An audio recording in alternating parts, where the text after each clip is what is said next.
Days after the most devastating floods in more than 3 decades hit Maiduguri, the capital of Borno State, and half of the city remains underwater, with about 37 people confirmed dead and around 200,000 displaced. Authorities fear that the casualty figure may rise. As the floods begin to recede, the devastating effect is becoming clearer for all to see.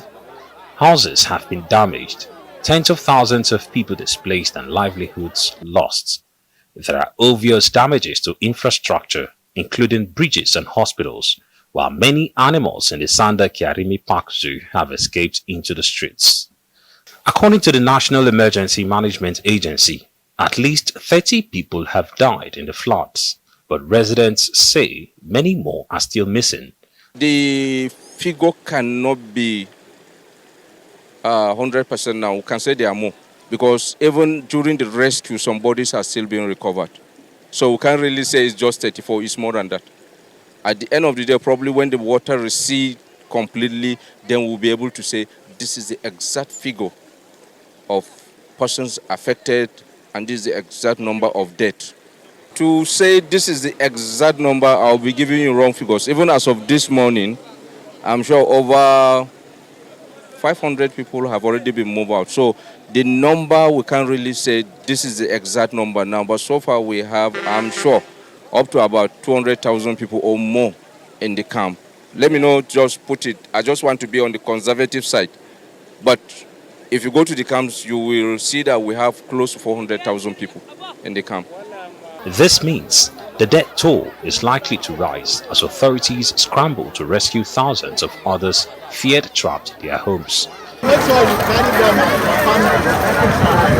Despite assistance from the military, the lack of equipment and the unpreparedness of the authorities have made rescue operations more difficult.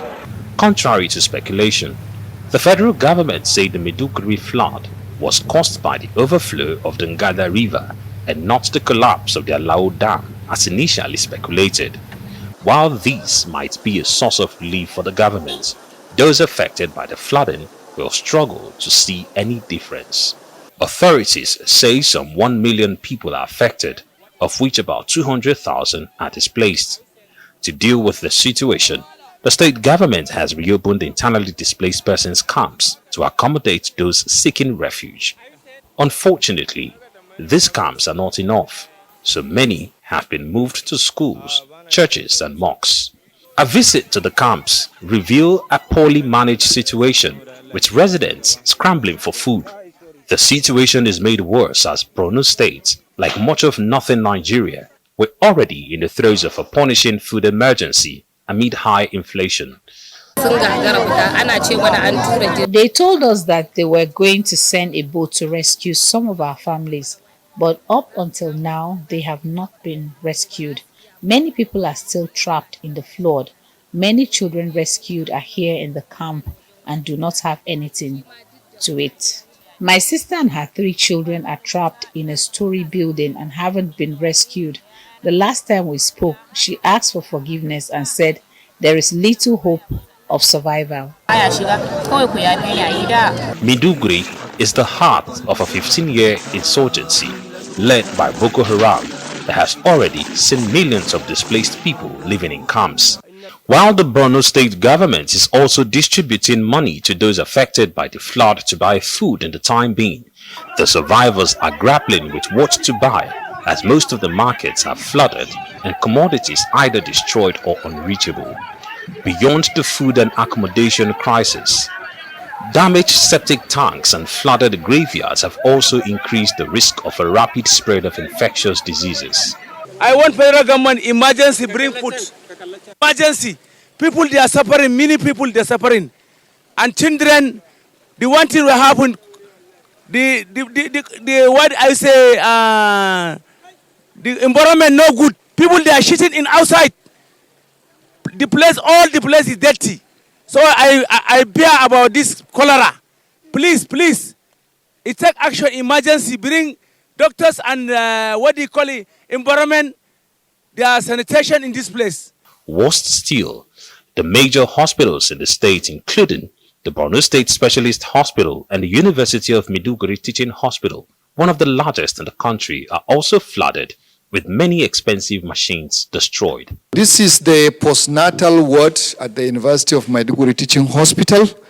Postnatal means this is where after delivery mothers are kept, and you can see it. Even despite the water level have gone down, the beds are empty. We have to evacuate the patients upstairs, and you can see it's still waterlogged. This is the radiology department, and is primarily for diagnosis of diseases, where we have a CT scan, MRI machine, mammography machine, X-ray machines, fluoroscopy machines. These are all expensive equipments, and you can see it's all flooded. Meanwhile, a larger part of the city have remained without power due to the damages of power lines and threats of electrocution, with many still stranded in unreachable areas and thousands hungry with no place to sleep. The time for greater action is now.